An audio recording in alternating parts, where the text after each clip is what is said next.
beaucoup. Je voudrais évidemment remercier les organisateurs globalement et essentiellement Babacar et Béatrice d'avoir pensé à moi et à m'associer à cet événement qui est d'une très grande importance. Je ne suis pas historien géographe, mais dans mon champ de réflexion, qui est la sémiotique et la sémiologie, la question des chiffres est importante.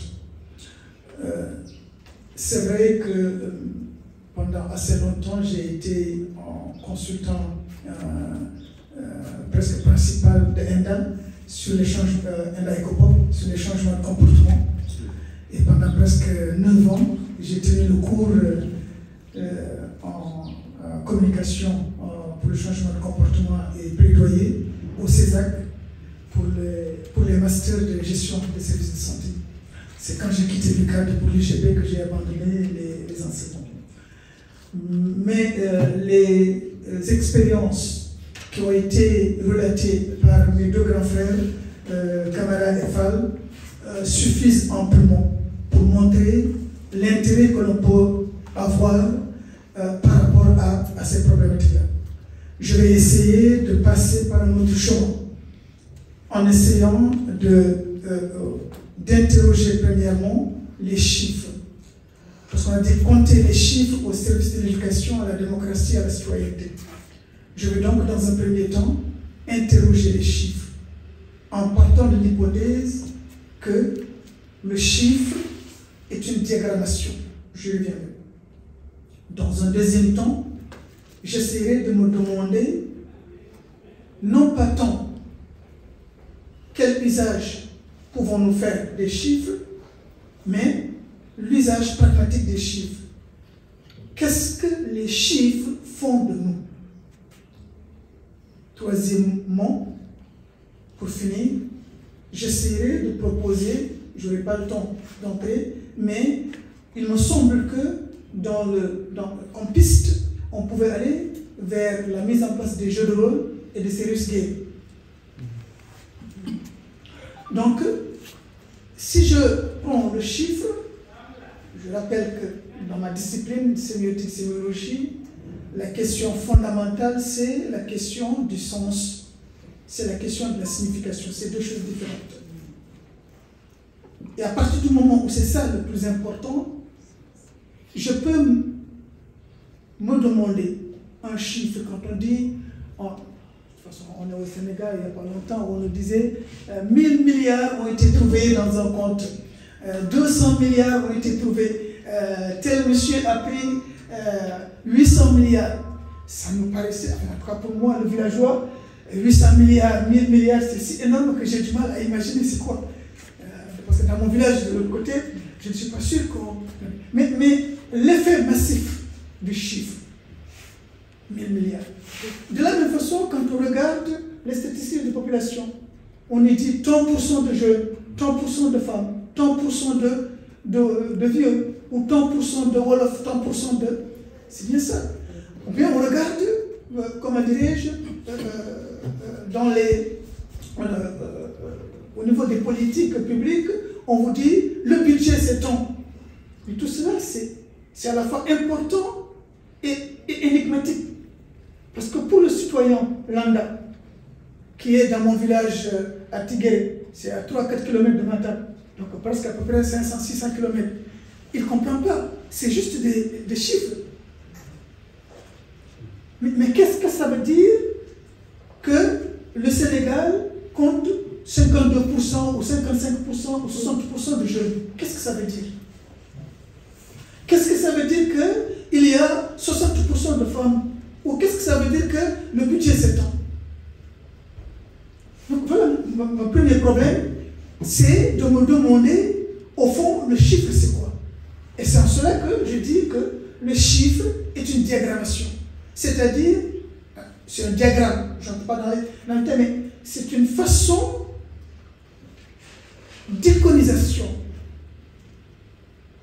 dans le sens où il y a des informations hétérogènes que le chiffre rassemble et qu'il me présente. Il y a donc deux niveaux dans un chiffre. Il y a le chiffre en tant que tel, 60% de jeunes. Ça, c'est un chiffre homogène. Nous sommes dans le quantitatif. Mais il y a derrière le chiffre une hétérogénéité. C'est 60%. C'est 60% de qui est de qui. C'est en cela que le chiffre devient un instrument idéologique. Parce que, dans un document, dire qu'il y a 60% de femmes, ça n'est pas la même chose que dire qu'il y a 40% d'hommes. Donc il y a un effet idéologique dans le chiffre que l'on doit saisir pour comprendre pourquoi les statistiques. Je me suis amusé lors du séminaire de l'année dernière à aller pendant une semaine aux archives nationales. J'ai regardé les inventaires des décès. Et quand je regardais les inventaires des décès, je me suis intéressé aux inventaires des décès des signaux. C'était assez impressionnant de voir la comptabilité. À la place des robes, des marinières, des pagnes, on mettait des chiens, on mettait des chèvres. Donc il y avait une sorte de bric-à-brac. Sauf que à l'intérieur, quand vous regardez bien, vous pouvez aussi trouver 10 esclaves ou 10. Vous avez là une liste qui est un répertoire qui met au même niveau des draps, des peaux, des chèvres et des humains. Donc vous voyez comment finalement les statistiques vont produire de l'idéologie. À partir de ce moment donc, la lecture ou la lisibilité du chiffre dépendra de ce que Foucault appellerait un tout petit peu l'ordre du discours. Comment lisons-nous ces chiffres? Parce que nous pouvons rencontrer le même document et en avoir une compréhension tout à fait différente. Parce que l'arrière-plan à partir duquel nous lisons ces chiffres n'est pas le même. Donc l'information que nous saisissons du chiffre n'est pas aussi la même. Et donc, compter les chiffres au service de l'éducation, à la démocratie, à la citoyenneté, pour moi, c'est d'abord apprendre à lire les chiffres. Comment apprendre aux jeunes, mais comment apprendre aux citoyens à lire les chiffres? Autrement, est-ce qu'un citoyen qui ne sait pas lire les chiffres peut exercer sa citoyenneté?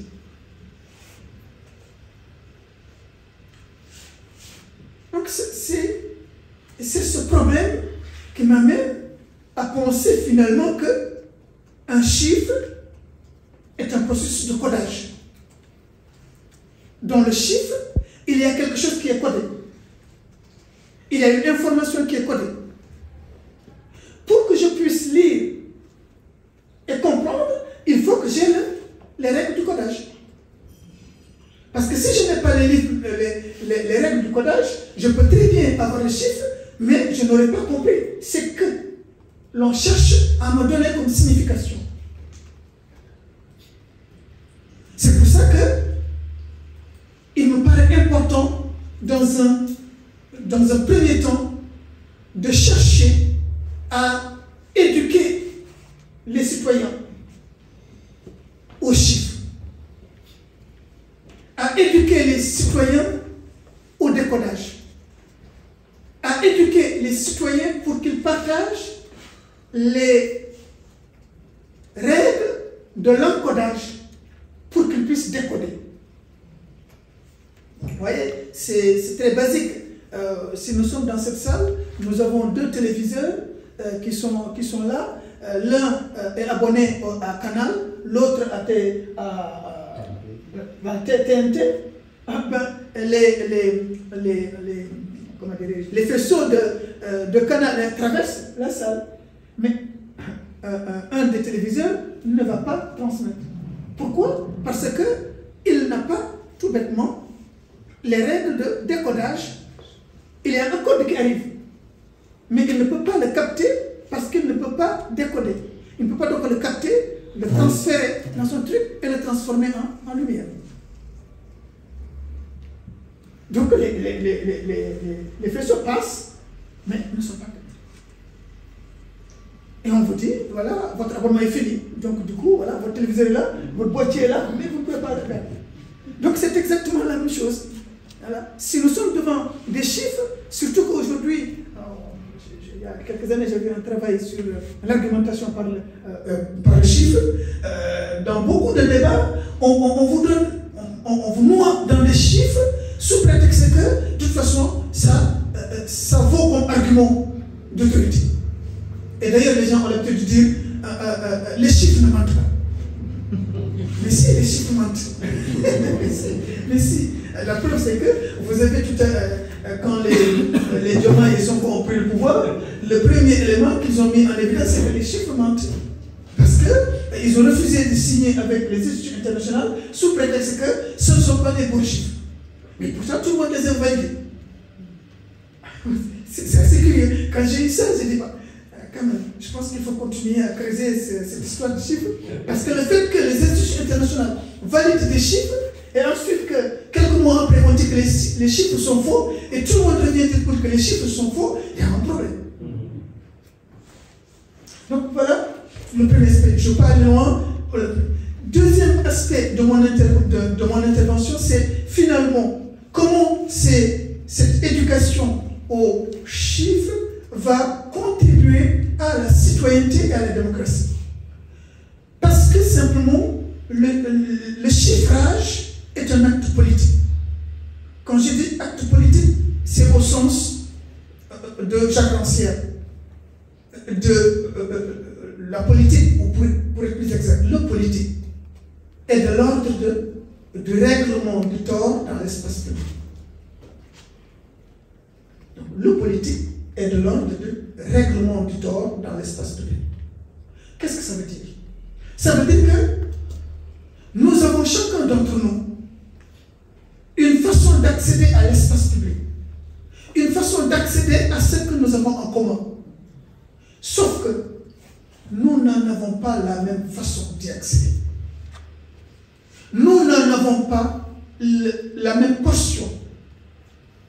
Nous y accédons avec des statuts différents. Mais pourquoi? Pourquoi aurais-je un statut supérieur ou inférieur à celui d'Aminata ou à celui de Diamant? Parce que c'est ce que nous avons en commun. Et pourtant, j'ai une part qui vaut 2 ou 3 fois que la leur.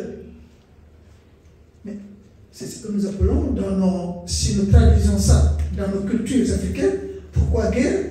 Pourquoi etc.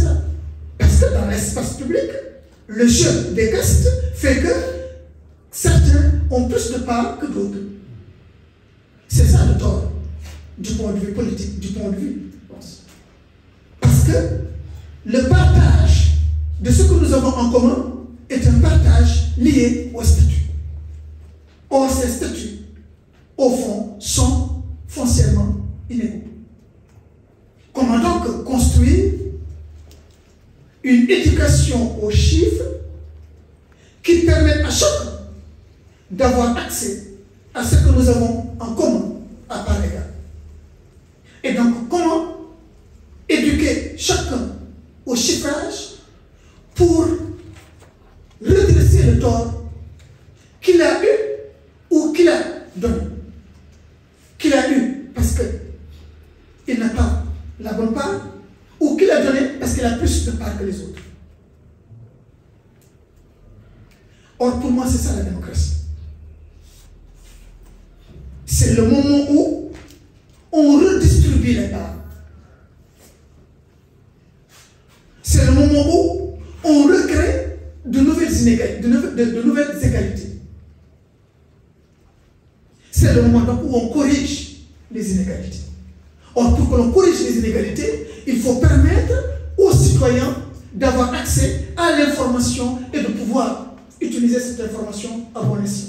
Ce que disait mon grand frère Fall tout à l'heure par rapport aux latrines, par rapport. Et ça nous amène à citoyen.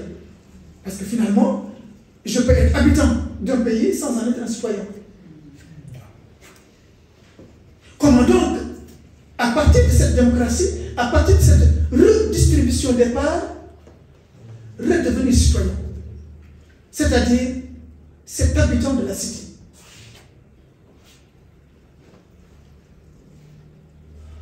Vous voyez, de ce point de vue donc, ce qui m'intéresse dans mes recherches, c'est pas seulement ce que nous faisons des chiffres, mais ce que les chiffres font de nous.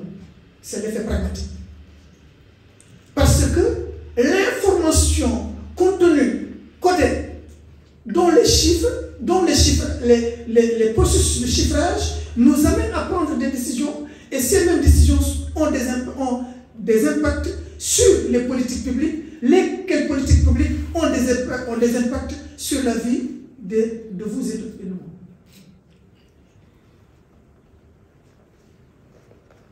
Il me semble donc, pour finir, pour ne pas trop garder la parole, pour rendre compte de cette éducation, je vois deux pistes. La première piste, c'est comment construire des jeux de rôle pour permettre aux citoyens, à la fois aux élèves et comme aux adultes et non-élèves, de s'approprier les règles de codage et donc de prendre conscience que les chiffres qui circulent dans l'espace public, nous avons reçu le rapport de la Cour des comptes la semaine dernière. Il y a tellement de chiffres que chacun qui prend la parole a l'air d'avoir raison.